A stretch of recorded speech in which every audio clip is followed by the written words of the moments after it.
Buenos días, soy Gabriela Simonelli y esta es la clase de cristalografía de ciencia de los materiales.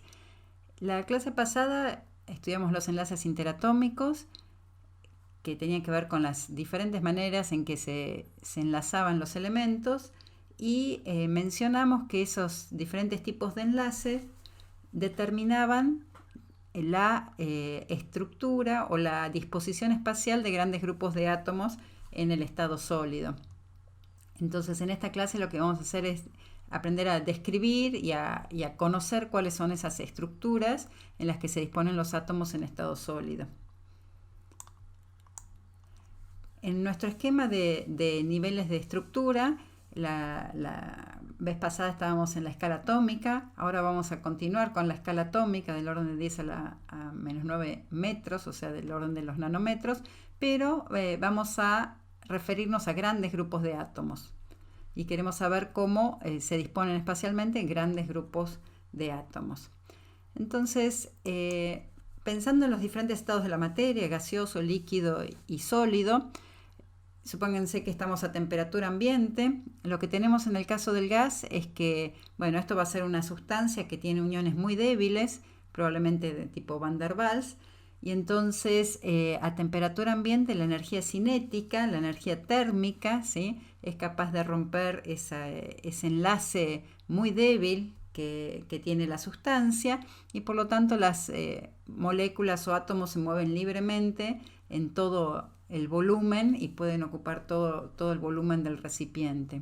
Entonces esta sería la representación del estado gaseoso. En el estado líquido los enlaces son más fuertes y si estamos a temperatura ambiente, lo que tenemos acá es que la energía cinética, la energía térmica, es capaz de romper esos enlaces, pero estos enlaces se rompen instantáneamente y se vuelven a formar. Lo que sucede es que los átomos o moléculas pueden cambiar de posición. Como los enlaces se rompen y se vuelven a formar, las moléculas van cambiando de posición. Entonces, a diferencia del gas, no ocupan todo el volumen, ¿sí?, pero tampoco tienen una forma propia. Solamente van cambiando de posición y van a adoptar la forma del recipiente. Este es el esquema, digamos, lo que sería el estado líquido. En el estado sólido, los átomos o moléculas están en posiciones fijas y lo que hace la temperatura a través de la energía térmica, esa energía cinética, se manifiesta como energía vibracional alrededor de las posiciones de equilibrio. Lo que tenemos son átomos o moléculas que están en posiciones fijas, no intercambian posiciones y vibran alrededor de sus posiciones. Eso es lo que habíamos comentado también cuando vimos el coeficiente de dilatación térmica, cómo podían vibrar los átomos alrededor de sus posiciones con el aumento de la temperatura. Si la temperatura se hace más grande, estas vibraciones van a ser de mayor amplitud. Este esquema que tenemos acá del material sólido está representando un sólido ordenado, un sólido cristalino, ¿sí?, que no es la mayoría de los materiales tienen un ordenamiento cristalino. Bueno, y enseguida vamos a ver todo eso. Si miramos la tabla periódica, ¿sí?, acá tenemos el estado de agregación de los elementos a temperatura ambiente y vemos que casi todos están en estado sólido, ¿sí? Hay solamente 2 que están en estado líquido y los que están en rojito están en estado gaseoso. Fíjense que son todos los gases nobles que tenían enlaces de Van der Waals, ¿sí?, y estos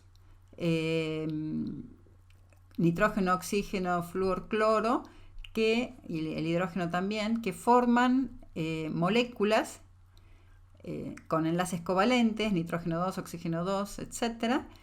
Y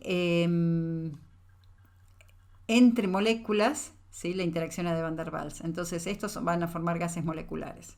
Estos son gases atómicos, estos van a formar gases moleculares. Bueno, entonces mencionamos que los sólidos pueden tener una estructura ordenada y que eso es así, digamos, se conoce desde hace mucho tiempo y se evidencia en la forma de muchos materiales sólidos, que llaman materiales, o sea, ustedes deben conocer que esto lo llamamos cristales, ¿sí? Que tienen planos bien definidos en sus caras y también son planos bien definidos en los que pueden cortarse, se fracturan en planos bien definidos. Entonces ya desde hace bastante tiempo se pensaba que esta manifestación externa de estas formas, ¿sí?, estaba relacionada con un orden interno. Fíjense que en esta representación lo que tenemos es como una unidad, que es un cubito, ¿sí? La repetición de esta unidad cúbica puede darme objetos con la forma externa que tienen los cristales que se observan en la naturaleza. Entonces, bueno, no todas esas formas pueden ser obtenidas a partir de la repetición de un cubito, ¿sí? Pero muchos sí, y si no, hay otras formas que tienen que ser la unidad que se repite para que se reproduzcan las formas externas de los cristales de la naturaleza. Entonces, lo que tenemos es que la repetición en las tres direcciones de una unidad, que vamos a llamar celdita, va a poder explicar las formas externas de los cristales y esos planos definidos que se ven en las superficies. Bueno, eso se refiere a los sólidos ordenados, ¿sí? No todos los sólidos son ordenados, están los cristalinos y los amorfos.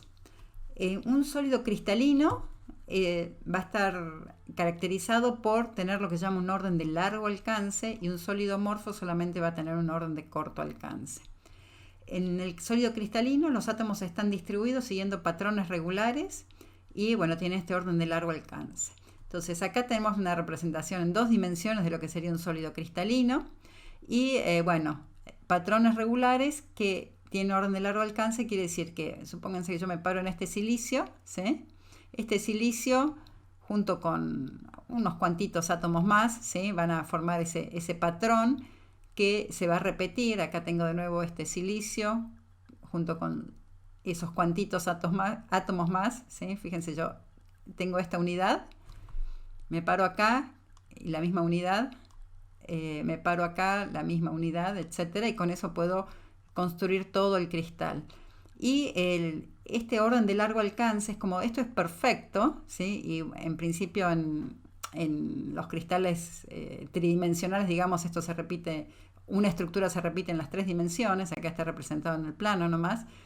Se llama orden de largo alcance porque como esto se repite indefinidamente, ¿sí?, en un cristal perfecto, yo puedo decir, bueno, ¿dónde se va a ubicar un silicio aunque esté idealmente a 10 kilómetros? ¿Sí? O sea, si yo tengo un silicio acá y sé que lo que se repite es esto, con esta distancia, entonces, bueno, voy a poder construir todo el cristal hasta el infinito, ¿sí? Por supuesto, no, los cristales nunca van a ser infinitos, pero idealmente, sabiendo dónde se ubica un átomo en un punto, puedo ubicar todos los átomos de toda la estructura. En el caso del sólido amorfo, esto es como si fuera una foto de un líquido. Vieron que el líquido cambiaba de posición todo el tiempo, los átomos en el líquido cambiaban de posición todo el tiempo. En este caso, estos átomos están en posiciones fijas, pero no están totalmente ordenados.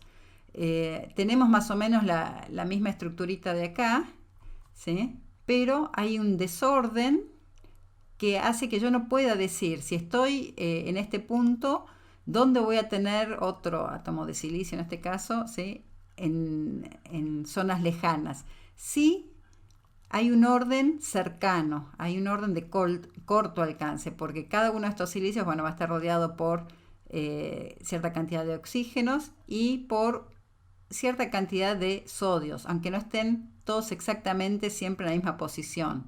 Pero sé que alrededor de un silicio voy a tener aproximadamente 3 sodios a determinada distancia. Alrededor de un silicio voy a tener aproximadamente 3 sodios.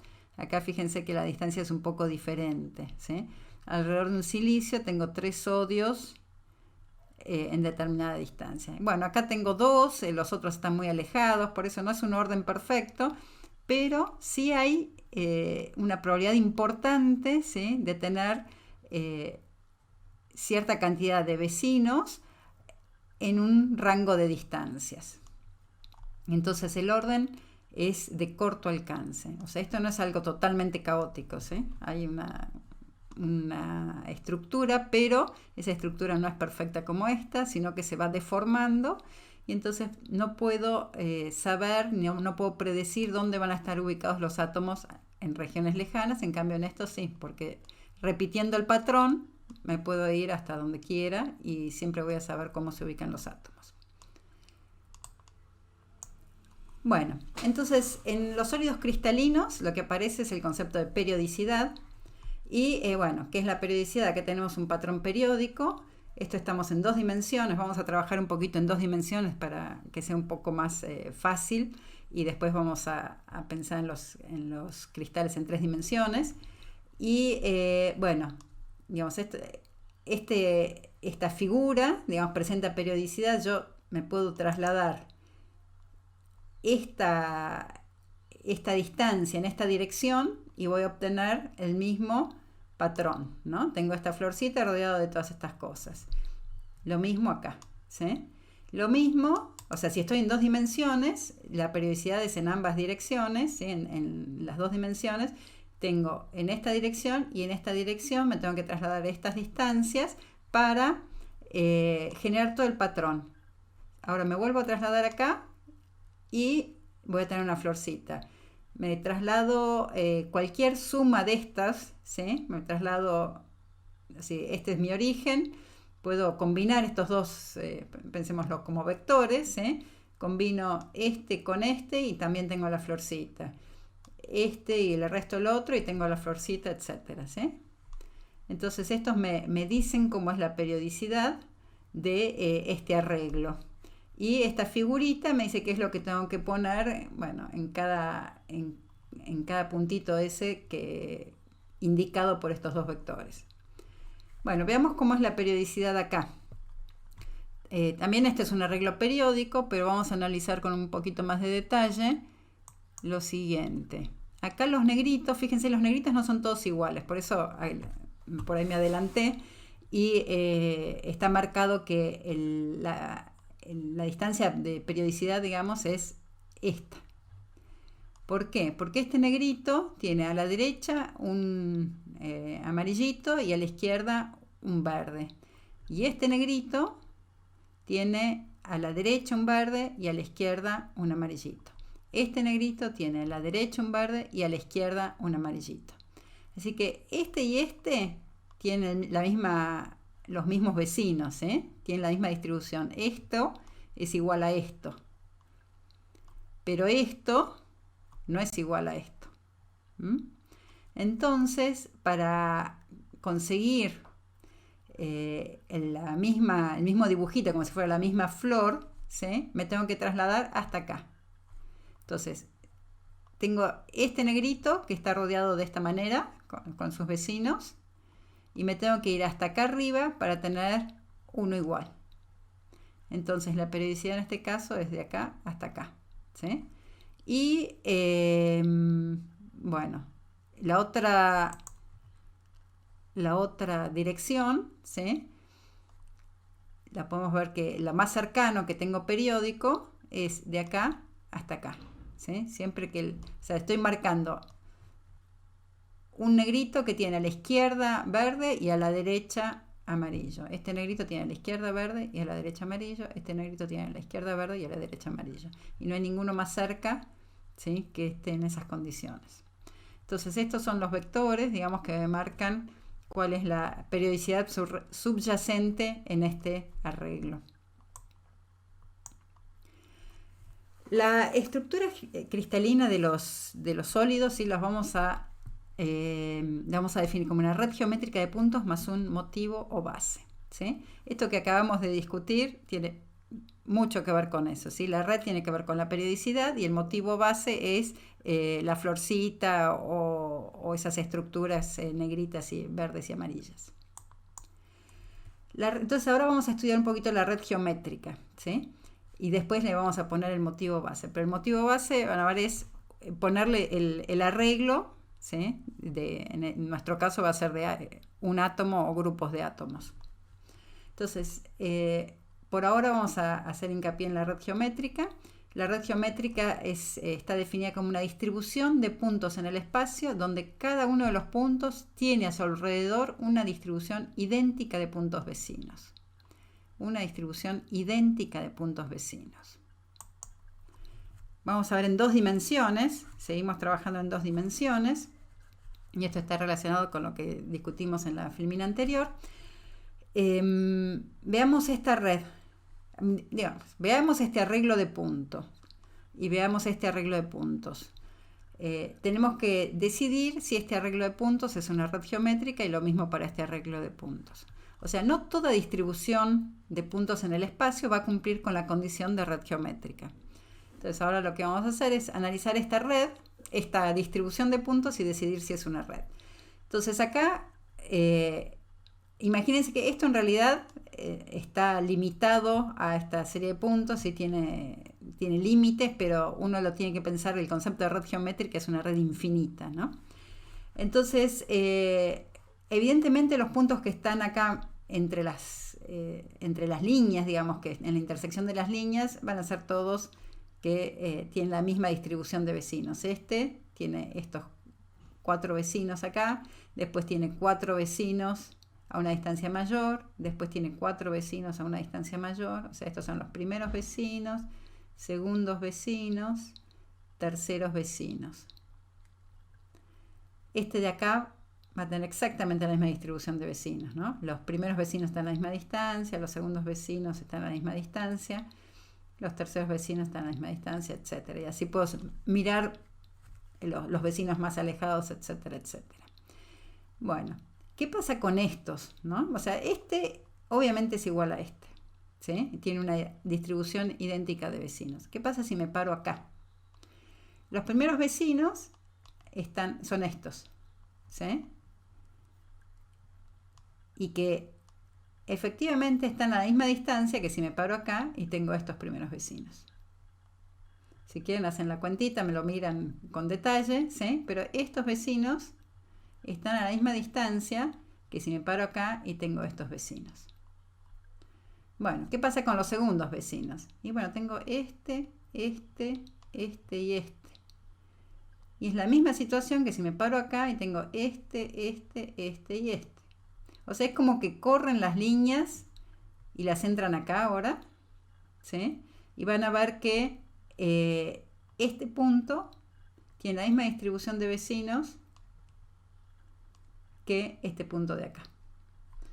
Acá bien, con estos puntos habíamos llegado hasta los terceros vecinos. Veamos cuáles son los terceros vecinos de este. Los primeros son estos de acá, los segundos estos de acá y los terceros van a ser estos de acá. Este y este. O sea que este punto y este punto tienen la misma distribución de vecinos. Bueno, y ya no vale la pena seguir analizando puntos porque ya dijimos que obviamente este es igual a este y este va a ser igual a este, ¿sí? Entonces, esto cumple con la definición de red geométrica de puntos. ¿Qué pasa con esta distribución de puntos? Nos paramos acá en uno que está en la intersección de las líneas, ¿sí? ¿Y qué tenemos? Tenemos a la derecha los primeros vecinos, a la izquierda los segundos, y después los terceros están, bueno, todos a la misma distancia, ¿sí? Bueno, los cuartos serán estos, etc. ¿Qué pasa si me paro en este punto? Los primeros vecinos van a estar acá, a la izquierda. Los segundos a la derecha. Terceros iguales. Entonces, este punto no es equivalente a este punto. No tiene la misma distribución de vecinos. Este punto no tiene la misma distribución de vecinos que este. Porque este tiene sus primeros vecinos a la derecha. Y este tiene sus primeros vecinos más cercanos a la izquierda. Este los tiene a los segundos a la izquierda y este los tiene a los segundos a la derecha. Entonces, esta no es una red geométrica de puntos. Bueno, los puntos de esa red, ¿sí? En una red geométrica de puntos, los puntos de esa red se llaman nodos, ¿sí? O sitios de red. Y esta distribución de puntos, que no es una red geométrica, sí la vamos a poder describir, si queremos, como una red geométrica más un motivo, ¿sí? Pero, bueno, lo que vamos a ver ahora son los que sí cumplen con la definición de red geométrica. Entonces, si tenemos una red geométrica, vamos a definir lo que es la celda unidad, que es una celda cuya repetición genera la red completa. Esto es una celda unidad porque si yo traslado esta celda paralelamente a sí misma, ¿sí?, en longitudes iguales a sus lados, ¿sí?, voy a poder generar la red completa. Entonces esto es una celda unidad. Las longitudes de los lados de la celda, ¿sí?, las vamos a llamar parámetros de red o constantes de red. En general, digamos, en 3 dimensiones van a tener nombre de A, B y C. Acá estamos en 2 dimensiones, A y B.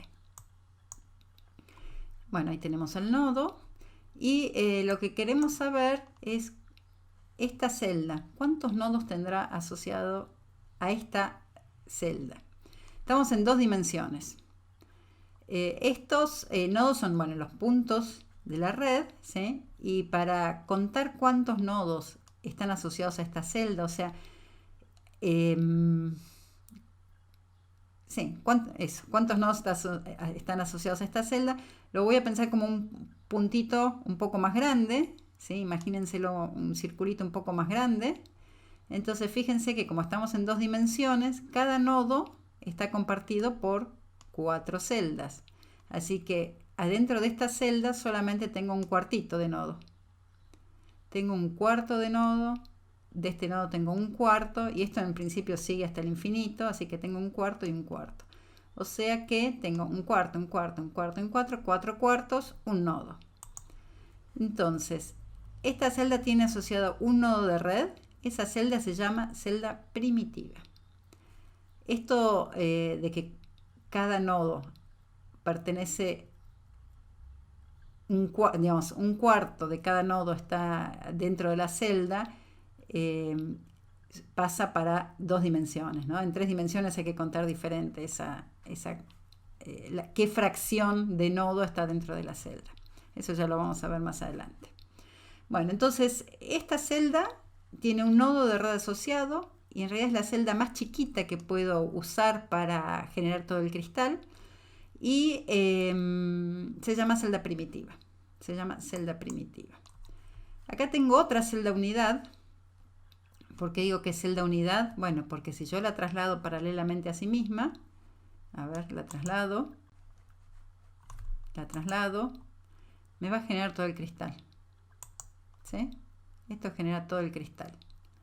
Esta celda evidentemente es más grande que la anterior. Es más, podemos saber exactamente cuánto más grande es, porque la otra tenía esta área, ¿no? Era un área de un rectangulito. Y fíjense, si yo tengo esta celda inclinada, que esta parte que me sobra acá es lo que me falta acá. A ver, lo quise decir, no, perdón. Esta parte, ¿sí? Esta parte yo la puedo poner acá. Y entonces el área de esta celda así inclinada es igual a 2 veces el área de la celda del rectangulito. Bueno, espero que me hayan seguido. Piénsenlo bien ustedes, si no. Entonces, esta celda es más grande que la celda unidad que habíamos visto recién, que era una celda primitiva. Esta no va a ser una celda primitiva y vamos a ver que, bueno, lo que queremos ver es cuántos nodos tiene asociado esta celda. Acá tenemos uno que está totalmente adentro, así que tiene 1 por lo menos. Y después contemos la fracción de cada uno de los nodos en esta celda. Lo que podemos ver es que la suma de todos estos ángulos, ¿sí? La suma de todos estos ángulos, o sea, acá tengo una fracción dada por 360 dividido este angulito, este angulito dividido 360 me da la fracción de nodo que tengo en este vértice. Este ángulo dividido 360 me da la fracción de nodo que tengo en este vértice, etcétera, etcétera. La suma de todos estos ángulos me da 360 y por lo tanto esta celda tiene dos nodos asociados, ¿sí? Tenía el doble de área y tiene dos nodos asociados, o sea, es bastante consistente. Bueno, esta es una celda unidad, no es una celda primitiva. A veces los cristales o las redes se describen por celdas que no son primitivas, ¿sí? Una red dada puede ser descrita por muchas celdas unidades diferentes. Generalmente se elige la celda que mejor represente la simetría de la red, que no necesariamente es una celda primitiva. La más chiquita es la primitiva, pero muchas veces es más cómodo usar otra geometría de celda que no es una celda primitiva. Bueno, si tenemos una celda primitiva, ¿sí? Los lados de esa celda, los vectores que me generan esa celda, van a ser vectores primitivos. Y la característica va a ser que todos los puntos la característica de la red es que todos los puntos de la red pueden ser descritos como sumas enteras de esos vectores primitivos.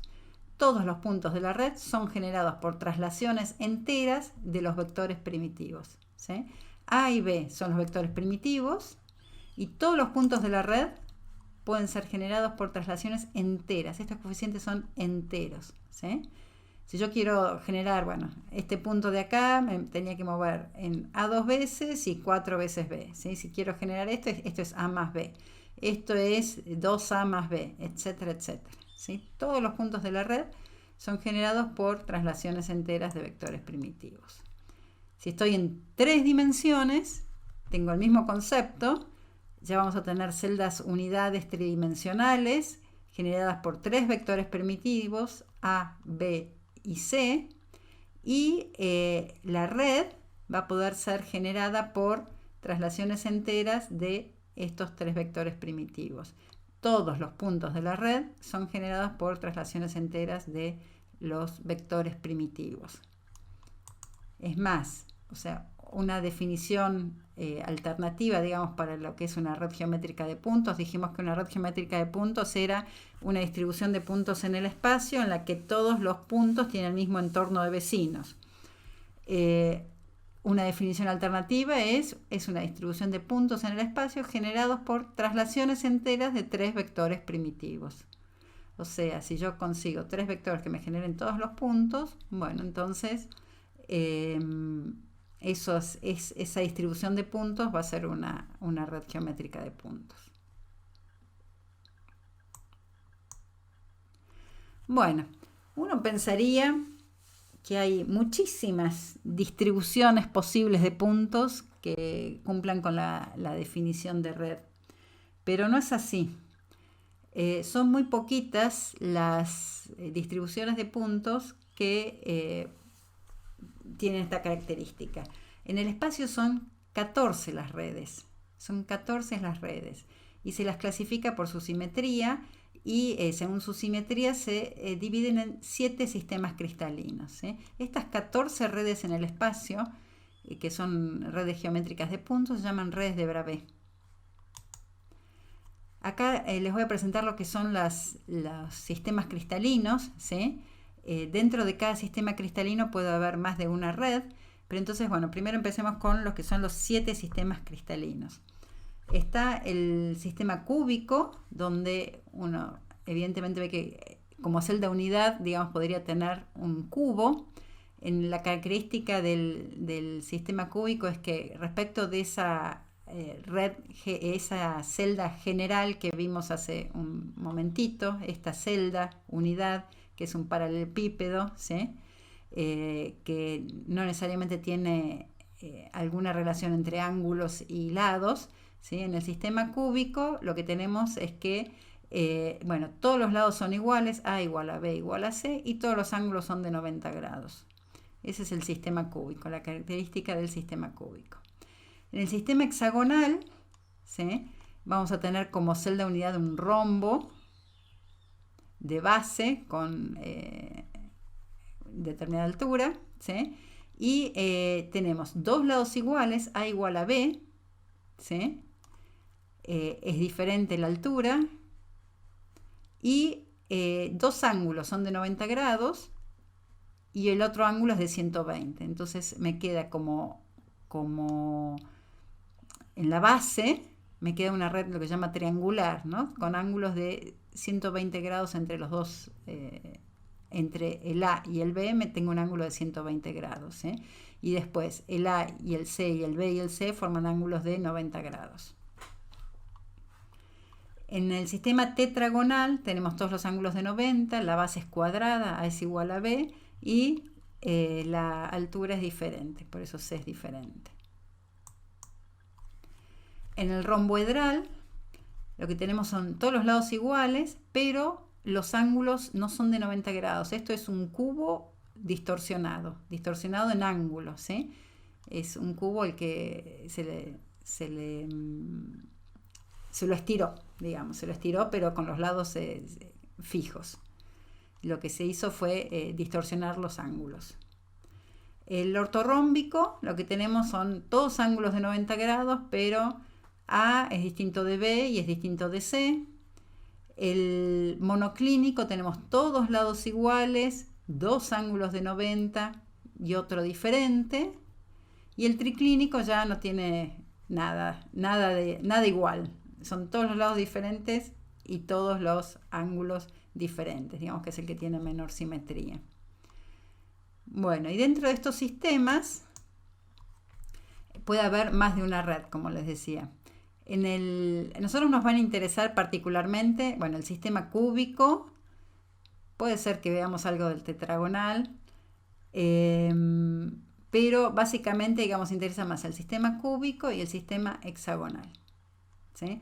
Los otros, digamos, hay muchos materiales que cristalizan en otros sistemas, sobre todo los cerámicos, por ejemplo, tienen estructuras bastante complejas, los metales tienen estructuras más sencillas, y en lo que vamos a hacer más hincapié en esta clase es en la estructura de los metales, ¿sí? Que van a pertenecer al sistema cúbico o al sistema hexagonal.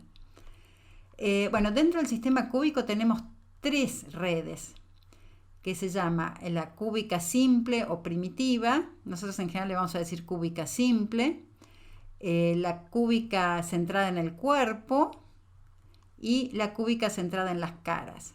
Esta cúbica simple tiene puntos de red solamente en los vértices del cubo.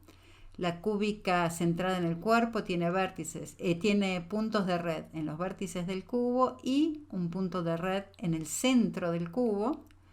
Y la cúbica centrada en las caras tiene puntos de red en los vértices del cubo y en los centros de cada una de las caras del cubo. En las 6 caras del cubo, en el centro, hay un punto de red. Bueno, en la tetragonal tenemos dos redes, la simple o primitiva y la centrada en el cuerpo, ¿sí? En la ortorrómbica tenemos la primitiva centrada en el cuerpo, centrada en las caras y centrada en las bases, se llama esta, ¿sí? En el caso del cúbico no tenemos centrado en las bases porque como las redes se clasifican por la simetría, si uno tuviera esto, este esquemita, pero con A igual a B igual a C, ¿sí? Caería dentro de otra red. Bueno, no sé si está muy explicado lo que acabo de decir, pero sería por cuestiones de simetría idéntica a otra de las redes que ya están acá listadas, ¿eh? Entonces, por eso, digamos, no hay una cúbica centrada en las bases. Tampoco quiero profundizar demasiado en las cuestiones de la simetría, por ahí es mejor que tengan el punto de vista más práctico, ¿sí? Pero, o sea, estas 14 redes, que son las 14 distribuciones de puntos posibles en el espacio, ¿sí? Me contemplan todas las simetrías posibles y cómo puedo llenar el espacio a partir de una celda unidad, trasladando esa celda unidad paralelamente a sí misma. Bueno, respecto de la hexagonal, tenemos, como les decía, A igual a B distinto de C, dos ángulos de 90 y uno de 120, hay una sola que es la primitiva. La que nos interesa a nosotros para los metales no va a ser esta primitiva, sino que va a ser una estructura cristalina que se llama hexagonal compacta, que es esta red más un motivo, es esta red con un motivo. Bueno, trigonal tenemos primitiva, monoclínica primitiva y centrada en las bases, y triclínica primitiva. Y estas son las 14 redes de Bravais. Fíjense que, bueno, acá decimos parámetros de red A igual a B igual a C, no decimos cuánto vale, ¿sí? O sea, no me interesa cuánto vale, mientras que tenga esta simetría de cúbica, ¿sí? Va a ser una red cúbica. O sea, cada elemento, cada material que cristalice, por ejemplo, en esta estructura centrada en el cuerpo, por ejemplo, puede ser cromo, puede ser hierro, cada uno va a tener un valor diferente de parámetro de red. Este A va a ser diferente, pero la estructura va a ser la misma. Entonces a nosotros nos interesa estudiar esta estructura, y después, bueno, para calcular propiedades físicas de los materiales, bueno, sí vamos a tener que saber cuánto vale este parámetro de red, pero los vamos a describir todos como una estructura de este tipo. Bueno, entonces la red es una herramienta puramente geométrica. En los sistemas reales, en los nodos de la red se pueden ubicar átomos simples, conjuntos de átomos, moléculas, iones, etc. Y estos elementos son la base o motivo de la red. Como todos los nodos tienen un entorno equivalente en el cristal, el motivo es el mismo para todos lados, ¿sí? En la alfombra era la florcita, ¿sí? Los puntos de red estaban determinados por esas traslaciones primitivas, podemos decir ahora, ¿sí? Y en cada uno de esos puntos yo ponía un motivo, que era en un caso era la florcita, en el caso de la alfombra. El motivo está constituido en los materiales por un número frecuentemente moderado de átomos, y muchos cristales metálicos puros tienen uno o dos átomos en el motivo. Sí, son los que tienen las estructuras más sencillas, los metales puros. El motivo contiene la información del tipo de átomos asociados a un nodo y también de la posición de estos. Entonces, la estructura cristalina queda definida por la red geométrica, que son esas 14 redes que vimos cuando estamos hablando de estructuras cristalinas en el espacio, y el motivo. Entonces acá, por ejemplo, tenemos que para reproducir esta estructura necesitamos esta red más este motivo, ¿sí? Si yo ubico esta figurita en cada uno de estos puntos, ¿sí?, voy a obtener esta estructura cristalina. Idealmente, el ordenamiento de los átomos en un cristal será aquel que minimice la energía por unidad de volumen. Eso es, digamos, lo que viene en esta filmina tiene que ver con lo que vimos en la clase de enlaces, ¿sí? Lo que teníamos cuando estudiamos los enlaces interatómicos es que, bueno, podíamos representar la energía en función de la distancia, y había una posición en la que la energía de enlace era máxima o teníamos un mínimo de energía potencial, ¿sí? Entonces, en este caso, digamos, lo que buscamos es que las posiciones atómicas sean tales que todos los átomos estén a esa distancia donde tengo el mínimo de energía, la distancia de equilibrio de sus vecinos. Entonces, el ordenamiento de los átomos será aquel que minimice la energía por unidad de volumen del cristal. Eso tiene que contemplar lo siguiente, tiene que ser, la materia tiene que ser neutra, ¿sí? Cuando hablábamos de enlaces iónicos, veíamos que íbamos a tener cargas, ¿sí? Interacciones entre cargas eléctricas, pero la disposición espacial tiene que ser tal que en su conjunto, digamos, el material sea neutro.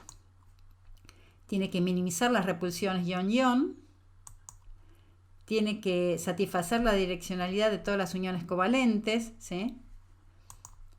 Y tiene que apilar los átomos tan compactamente como sea posible.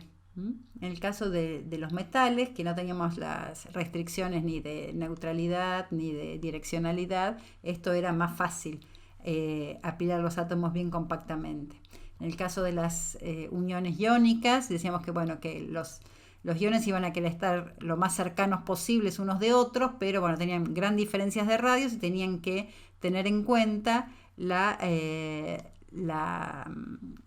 carga, digamos, de los iones, y tenía que ser, bueno, la materia tenía que ser neutra y tenía que minimizar las repulsiones ion-ion del mismo signo.